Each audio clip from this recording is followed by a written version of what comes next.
Bright Tuty. Every student matters. Hello students, I am Jitesh Gola and today we are going to start with Unit 1 of class 12th Sociology, that is the challenges of unity in diversity. In this chapter basically we have divided it into two parts. In the first part we are going to discuss about the diversity in India and the different factors of unity. For example, geographic factor, religious factor, cultural, political, linguistic and racial factors. In the second part of this chapter, we will do the discussion over the problems of communalism, regionalism and casteism. Let's start with the first part of this unit 1. Unity in diversity in India.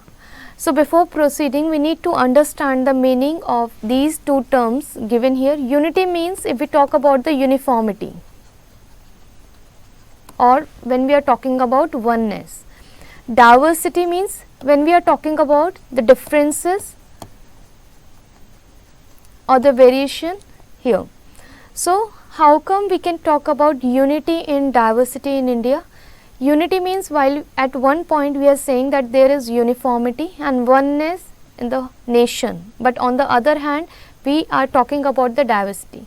So, we need to understand that few different factors are there which are present in our country which are creating these differences which leads to diversity, but on the other hand different factors are also available and somewhere you will find out these factors are the common which are leading to unity in our country. For example, we are talking about the different geographical factor, religious factor, linguistic factors or racial factors. Somewhere these are the factors which are creating differences, but at the same time these are the only factors which are leading to uniformity in the nation or in the country. If we talk about this unity and diversity, it is one of the unique feature of Indian society. In fact, we can call it as the expression or a cliche. Unity and diversity is a part of India's self-identity. It has not borrowed or it has not got it from some other rulers, or if we talk about the Britishers, as we have borrowed so many innovative ideas or so many things that we have introduced in our country. But here this is the one of the feature that we can say that it is India's self-identity. There is a great amount of diversity in Indian society, and what are these factors where we could see these diversities or these differences in Indian society? So, these factors are geographical factor, racial factor, religion, language, community and culture and so on. Diversity here, if we talk about, it means variety based on differences. Clear? So, all the above factor that we have discussed here, these are the factors which are creating differences at the differences in one hand, but on the another hand if we talk about, these are going to create the unity also. So, that we are going to do the discussion over. Diversity, we have understood the meaning of the term diversity. When the differences are prevailing in our society, so definitely there must be some solution for that. So, based on that there are two ways in which a society deals with diversity or the differences prevailing in the society. Both are different ways and it is the option or it's the choice of the society that which one they are going to adopt based on their what they are going through. If we talk about, it's totally based on the individual society or individual country that how they are going to deal with these differences. First way we can talk about to do away with diversities and to impose uniformity. So, here somewhere we can get the idea that it is sort of negative one. Why? We will discuss about that, because we are talking about to do away with the diversities and simply imposing uniformity. When you are talking about that whatever the differences are prevailing in your society, you are asking them to remove all those differences and simply talking about imposing, means some dominance sort of features you are talking about, that you are talking about imposing that uniformity, just removing all the other differences from your society. But do you think it is so easy if you are living in a society and different community people are there, different religious people are there, they are speaking different languages. So do you think it is the easy way to deal with the diversity? Definitely not, because so many consequences if we talk about, or so many outcomes can be there. Sometimes it can leads to conflicts and disintegration in the country or in the society. So somewhere we are getting the idea that it is negative sort of, which is not the good way to deal with the diversity, although that is one of the option that we can take. And if we talk about the example of Sri Lanka here, for example, Sri Lanka, you must be knowing that how Sinhala community was in majority, and if we talk about the very less percentage was of Tamils there. So what they did, instead of giving preference to all the communities, only preference was given to Sinhala speaking community, and only Buddhism was taken as the state religion. So here we can understand the example that how they dealt with the diversity, although differences were there in their country also, but they simply imposed one sort of majority over the others. They did not talked about, they did not give any preference or any opportunity to any other communities that was existing in the in their society. So now we are moving to the second way to deal with the diversity. Here if we talk about, the second way is to promote integration and unity while accepting diversity. Here the second way, somewhere it is giving us the idea of positivity. It is one of the positive aspect to deal with diversity, we can say here. They are talking about to promote integration and unity, means somewhere just working on uniting the nation. When you are talking about uniting or integration of all the different communities, different religious group, different linguistic group, and talking about uniformity and oneness, clear? And at the same time you are trying to accept these diversities or differences which are prevailing in the society. So what could be the solution for that? How you are going to deal with this? How you are going to accommodate this second option, the second way that we have discussed here? What can be done in that case? As here we can take the example of India only, the very good example that how we have decided to deal with these diversities.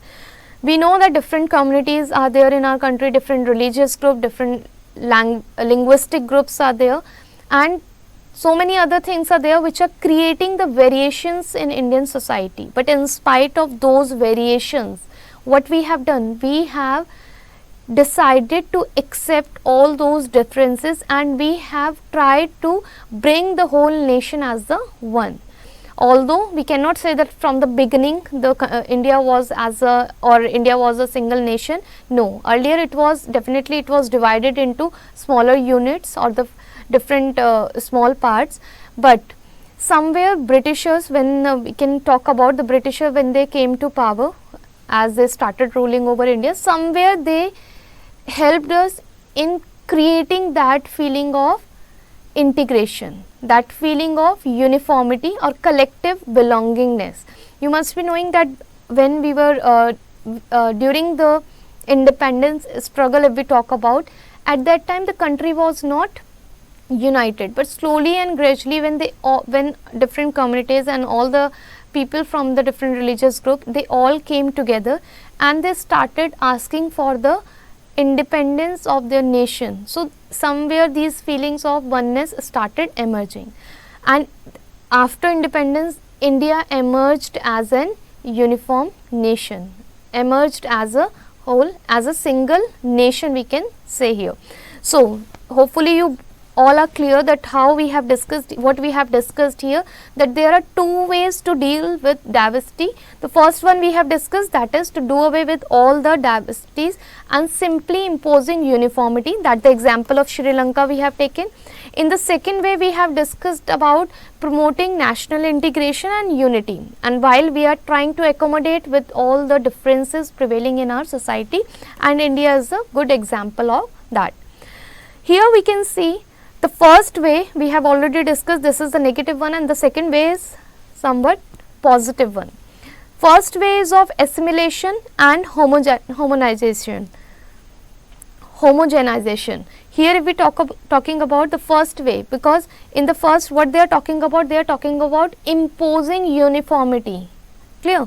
But in the second way if we talk about, that is of accommodation and pluralism, where we are talking about bringing unity in spite of the differences prevailing in the society, but we are not imposing any sort of uniformity in the case 2, in second way, to deal with diversity, clear. Here pluralism if we talk about means the different communities.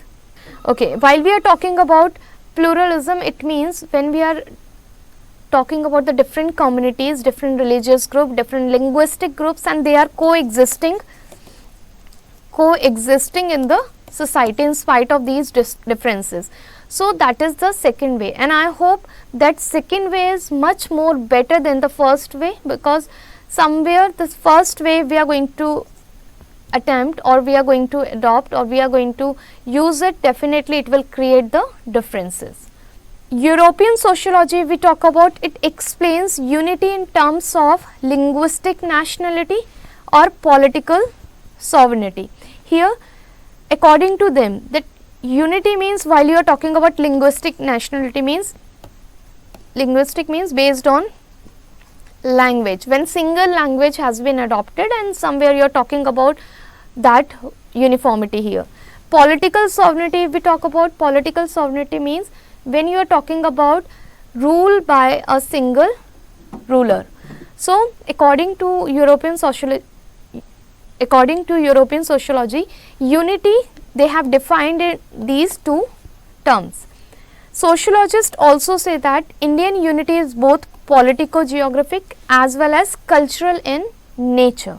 And if we talk about Indian unity also has been defined as politico-geographic, means where the political factors are playing important role as well as the geographic factors. Beside that, the cultural in nature means where cultural factors are also the one which are creating unity or oneness among the people. Now we will do the discussion over the different factors of unity in diversity. We have seen that in the previous discussion, we have seen that what are the different factors of creating diversity in our country. So these were geographical factor, religious factor, different linguistic factor. Now we have to discuss about the factor of unity. So the one which are creating uniformity in our country. We know that India is a land of great diversity, and we cannot say that all the parts of India are, the land of India is same from everywhere. No, somewhere in the north if we talk about, Himalayan region is there.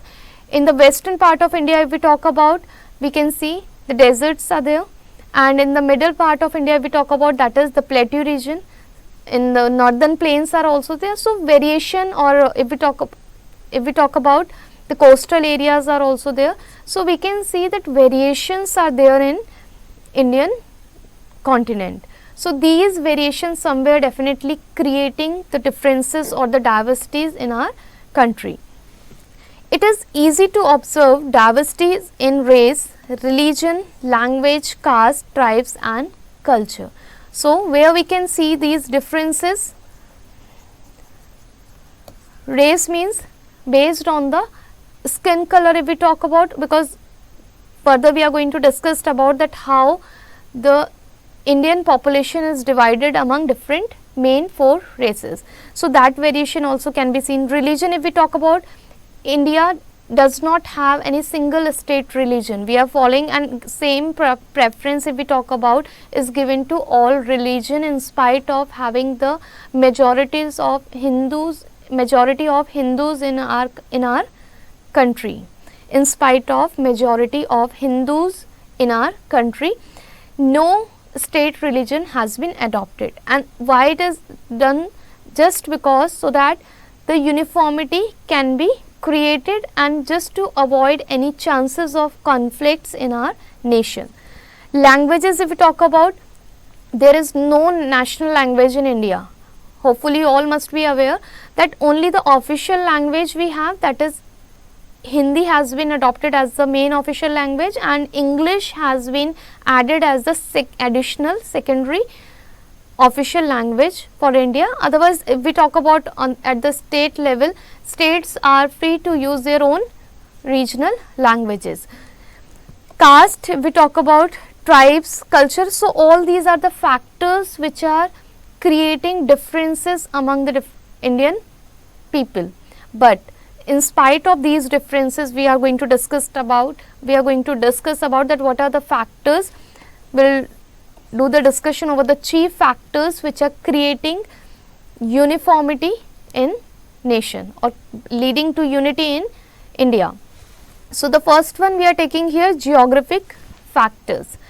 The first striking feature about India is its geographic size and diversity. Means if we talk about, India is a vast country, okay, and if we talk about diversity prevailing in India is also very vast. We cannot say that somewhere at one point of time or in some area only a single or homogeneous society is being formed there. No, there you can see the mixture of different races, different culture people following, different religion they are following. There is variation in physical feature, and in terms of geographic factor, if we talk about, we can see that variation could be very well seen in physical factors or the physical features in India. High mountain ranges are there, plateau region, plains and deserts are also found. Temperature, if we talk about, it varies from extremely hot to extremely cold also. The temperate, tropical and the polar climates are also found in India. So these are the variation only in this geographical factor we are talking here. At the same time, nature has generously placed within her boundaries almost all the resources, because India is rich country in resources also. All sort of resources, whether we are talking about minerals, whether we are talking about other water resources, all sorts of resources are available in our country within the political boundaries of India, which helps it for developing as a rich and creative life of the people, which helps it to create rich and creative life for the people of India. There is another factor which has promoted as a sense of unity as a part of the geographical factor only. The another factor, the main factor, is the institution of pilgrimage. Pilgrimage, you must be knowing, journey to, it's a journey to holy places. So the presence of these institution of pilgrimage, how it is helping? It is helping people to move from one place to another place, to interact with the other people for the worship. Basically they are moving from south, people moving to north part of India, or from the northern part of India, people moving to south of India. So somewhere it is creating that unity. The people are exchanging some values, they are exchanging some beliefs with each other, sharing their culture and tradition with each other. So somewhere we can say that presence of these variations, physical features, in spite of these variations in India in terms of geographical factor, if we talk about, these are uniting country, these are providing the variation to the people, and somewhere these are the one which are creating unity among them. These are the one, if some place we have plains, the another we have where we are growing crops and all. In plains we are growing crops in the northern part of India mainly, and that is being distributed to other parts of the country. So somewhere that connectivity has been formed. Another, if we talk about the sense of unity being created by these pilgrimage, that also we have discussed, that how the exchanging of values and tradition and culture values taking place and creating the feelings of unity among the people. Next, we will do the discussion over the religious factors. Religious factor, we know that India does not have its state religion, and we can call India as a multi-religious country. Following are the major religious communities in India as recorded by the census of 2011. Census, hopefully you all know, that is the survey being done for getting census is also done to collect the data for population, and this census is being done to collect the information related to religious factor, the number of religious communities present in India. According to that census of 2011, what was found that Hindus constitute around 79.80% of India's population, Muslims constitute 14.22%, Christians 2.30%, Sikhs if we talk about 1.72%, Buddhist 0.70%, Jains 0.37%, and other religion it comprises of 0.65%, and few religions are there which are not stated, so that is around 0.24%. So hopefully that data is clear to each and everyone. You might have seen that who is having the majority in our country? Hindus are in majority. Majority means the more in number.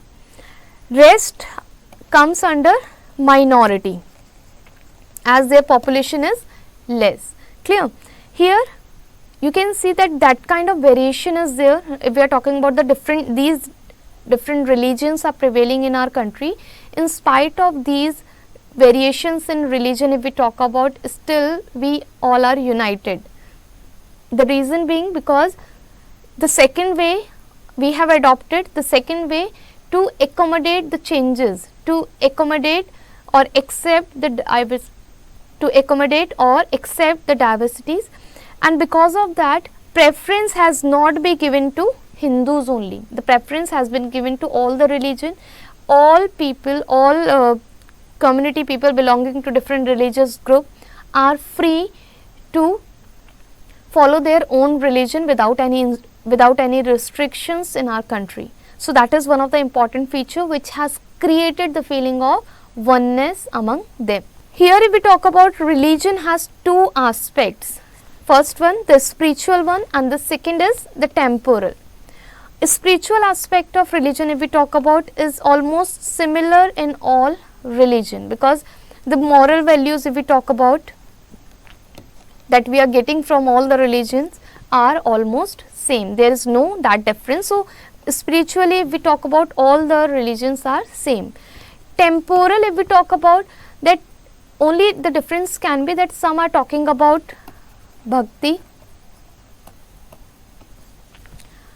Here if we talk about, the spiritual aspect of religion is similar in all religion, that is based on the moral values.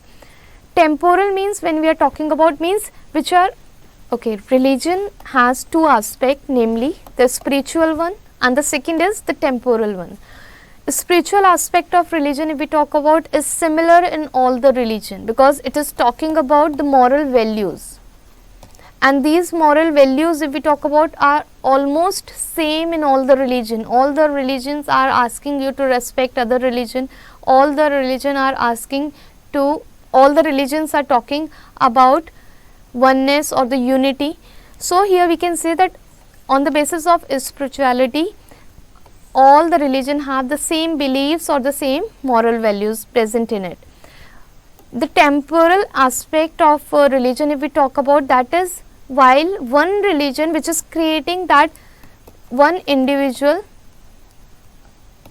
which is presenting one individual different from the another based on the religion. Clear? And that is the thing which is creating religion as a temporal one. That's why one particular religious person is different from the another religious person. So that is the temporal one, which is not comes under the spiritual one. Although we all are same, but somewhere the differences can be seen in individuals. So these are the two aspects of religion. In spite of religion diversity, we talk about, traditionally people of different religion have lived in more or less peaceful coexistence. We know that different religious diversities are there. We are following different religion. We have our following different religions. we are following different cultures and tradition there. But in spite of that, earlier if we talk about in traditional time, the people were lived in more or less peaceful coexistence, and definitely few reasons must be there. So we'll do the discussion over that. This has been possible for the following reason, that how it was possible that the different religious people were living happily or in peaceful coexistence they were found in India. Because all religions uphold and promote the same basic values that we have already discussed under spirituality. Secondly, there are similarities in personal spirituality, as in the case of bhakti or devotion promoted by Hindu saints and Muslim Sufi saints. Means both the example we have taken and both talked about devotion or bhakti, but the way definitely can be different, but both are talking about the same thing.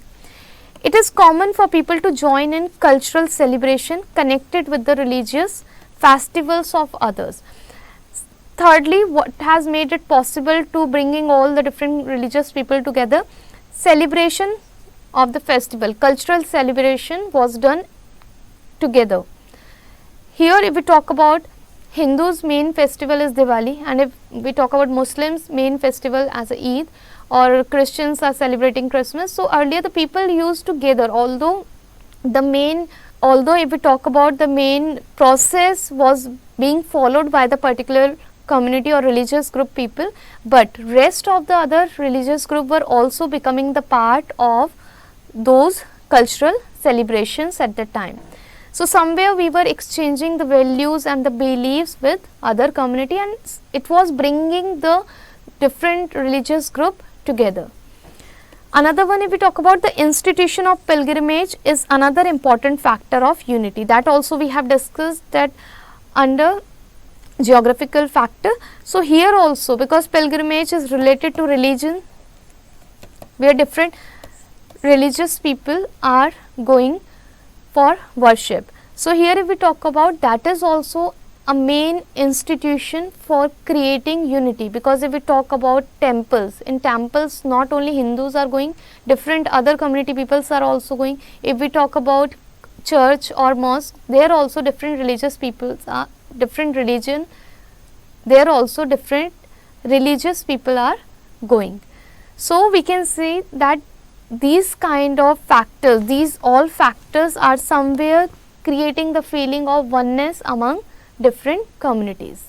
There has also been mutual borrowing. Mutual borrowing, when we are exchanging things with each other.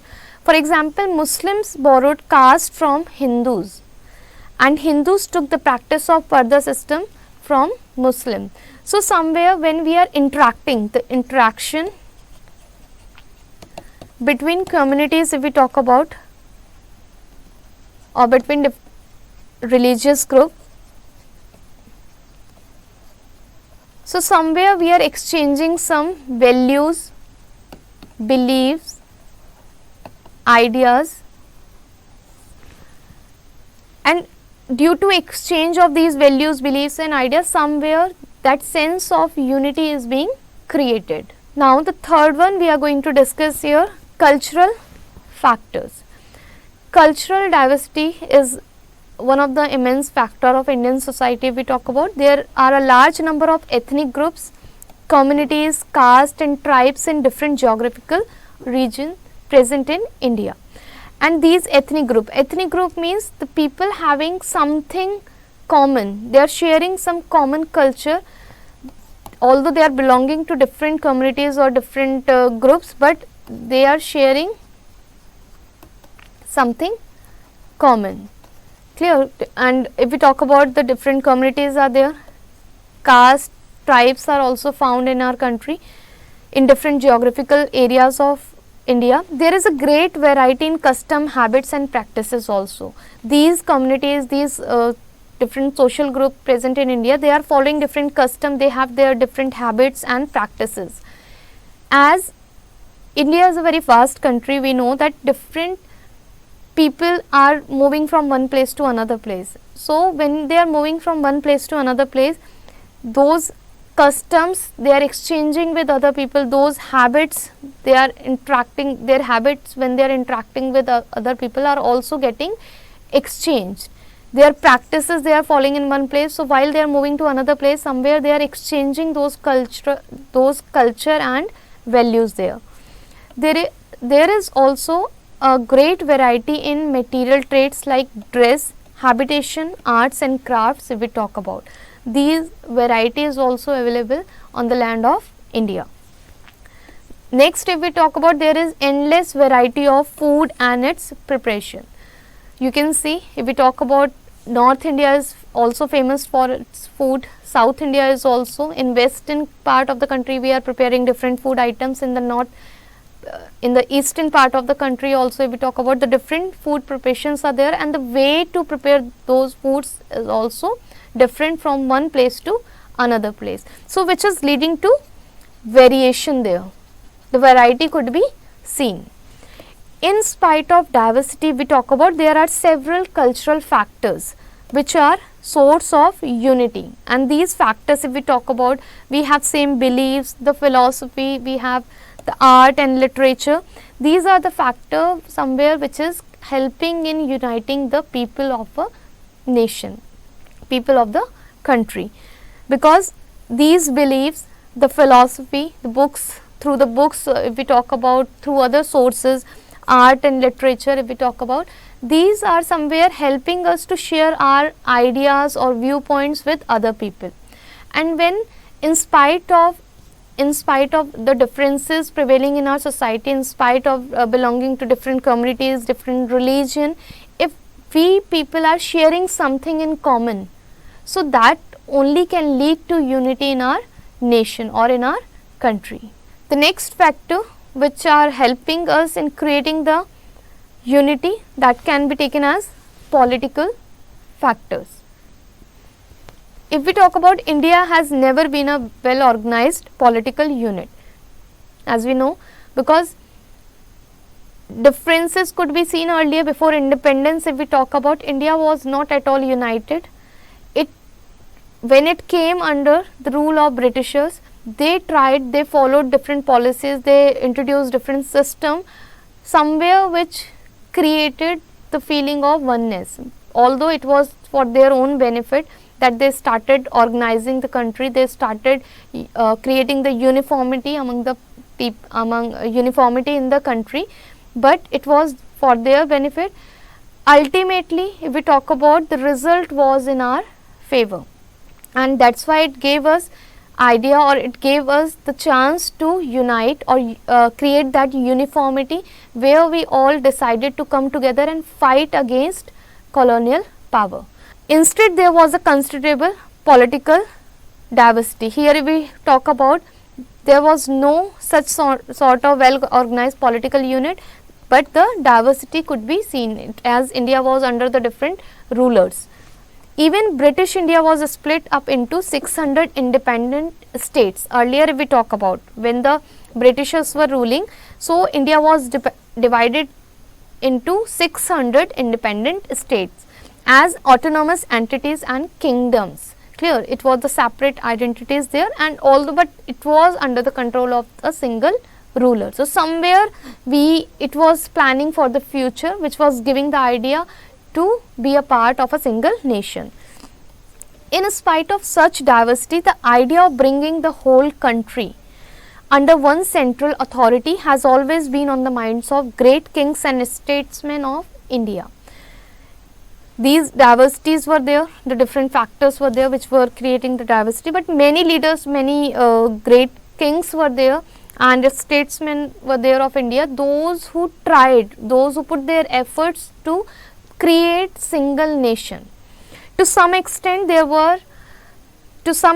we talk about, there was political unification during British period that we have discussed. We cannot say that they were the only one who created that, but they gave us at least the idea, they gave us that belief that yes, we can be united.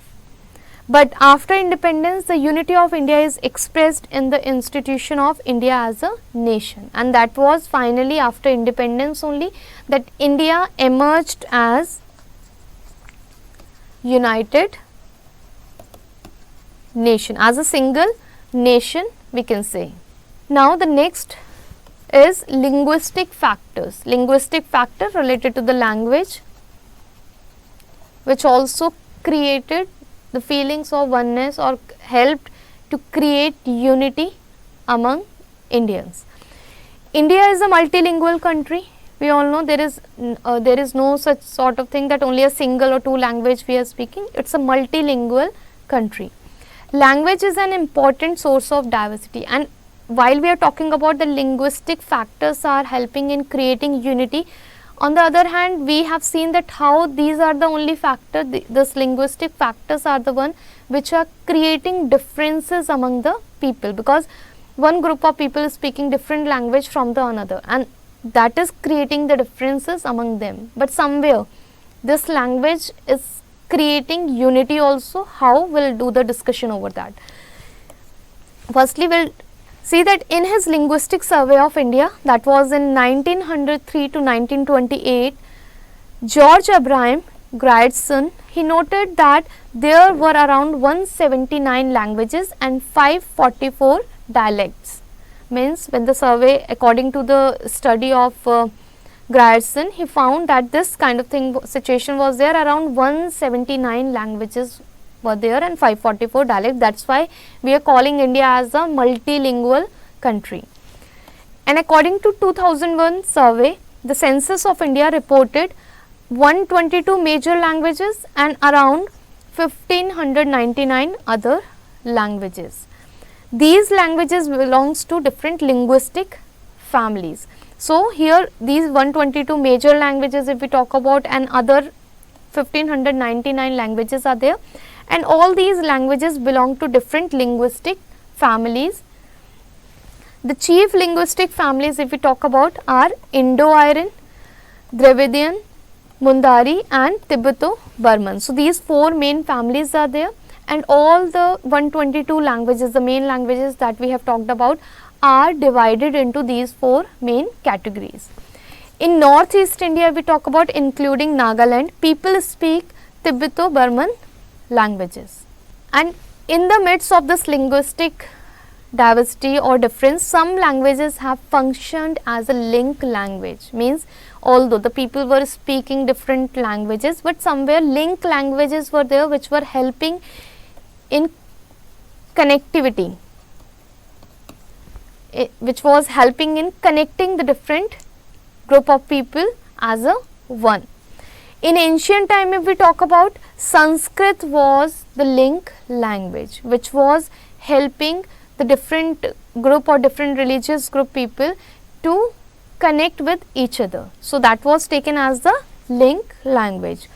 During the medieval period if we talk about, Persian and Arabic became the court languages which were used mainly for the official purposes, but at the same time Urdu and Hindustani developed as a language of the masses. Masses means language of the common people. It emerged as the language of common people. During the British period if we talk about, English became the official language because they introduced English as the official language and the medium of instructions in higher education. They introduced English as a single language in spite of these varieties present in our country at that time. After independence, with the adoption of Constitution in India in 1950, Hindi became the official language of India and English became the additional official language. Means here we can say, in spite of majority of Hindus here in India, the preference was not given to Hindi only. In spite of these two languages, other states are also free to use their own regional language. Here we can see that during the British period, English acted as link language, and even after independence if we talk about, English is also here because we have adopted Hindi as well as English as the official language. So somewhere we can see that these are acting as the link language and helping to create connectivity among the different people of the country. The next is, if we talk about the constitution also recognized regional languages as official languages of the state, because here just to avoid any chances of conflicts this decision was taken, and states were also free to choose their own regional languages as official language. These were listed in the 8th schedule of the constitution. In 1950, if we talk about, there were 14 languages listed in the 8th schedule. At present, 22 languages are there included in 8th schedule. So we can see that how earlier in 1950, when the constitution was framed, 14 languages were there, but later on that amendments were done.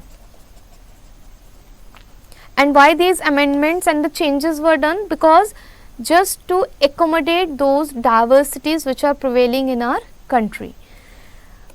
Assamese, Bodo, Manipuri, these are the 3 languages of Northeast included in the schedule. So we can see that preference given to the languages of each part of the country.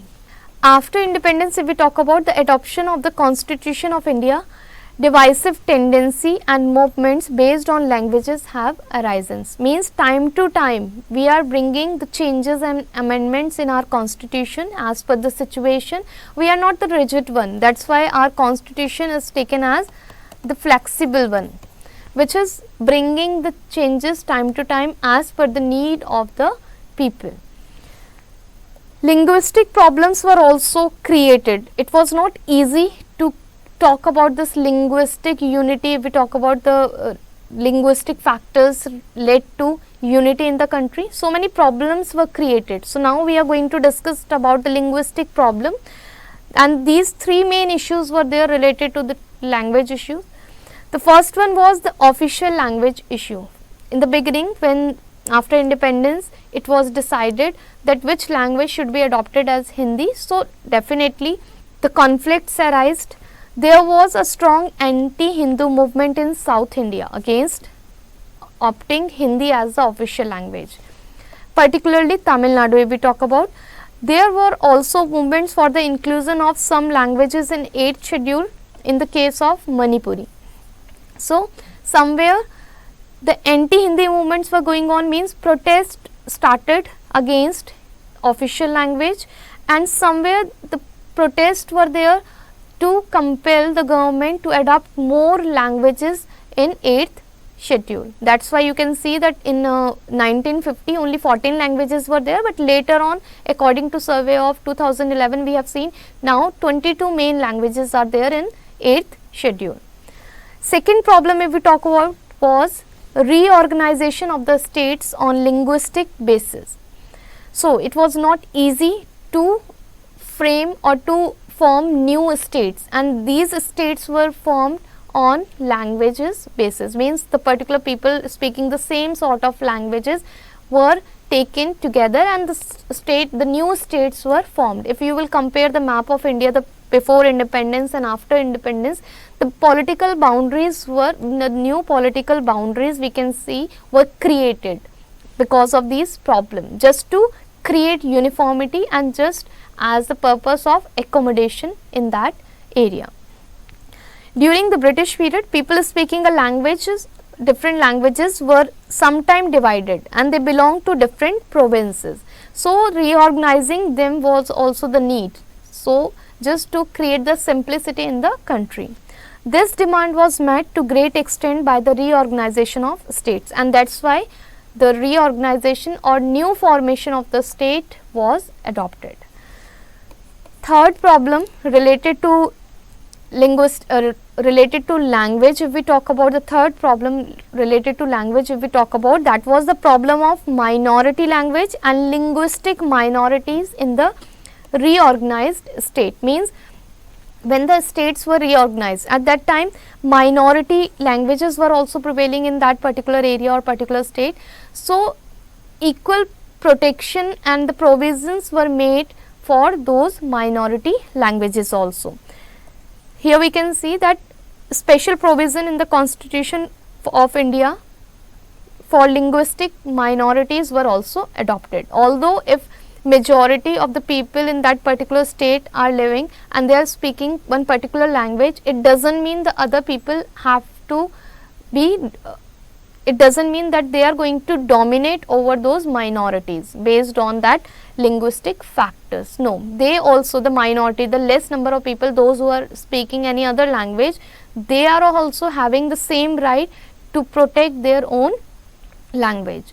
So that these are the special provisions which are already mentioned in our constitution, and because of these provisions we can say that uniformity is being accommodated in our country and which is helping to grow as a single nation. Next part of that, if we talk about that, English is an important language in India.